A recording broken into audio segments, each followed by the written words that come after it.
L'IRA esiste da 200 anni e non si è mai vista nella storia dell'IRA una tale protervia, una tale cattiveria, una tale aggressività da parte del Comune, che è l'ente che nomina i consiglieri che poi eleggono il Presidente, nei confronti di Alta Vita IRA. Una conferenza stampa alla presenza di tutto il Consiglio di amministrazione per dire basta ad accuse definite faziose e infondate, quelle che addebiterebbero all'istituto che gestisce le case di riposo per anziani Alta Vita IRA un buco da 9 milioni di euro.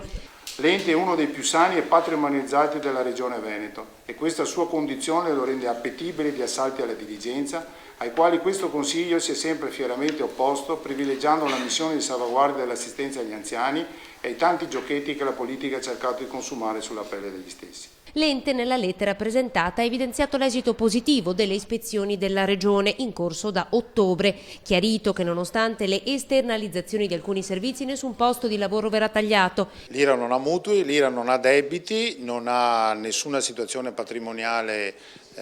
deficitaria di cui ci si debba assolutamente preoccupare. I ritardi dell'ULSS nei pagamenti, contributi regionali che non coprono tutti gli anziani ospitati e anticipi garantiti dal tesoriere ancora non coperti. In queste ragioni ci sono tutti i 9 milioni di euro di buco contestati dall'amministrazione comunale. Visto che io rappresento in teoria la maggioranza che è in comune, potevano interpellarmi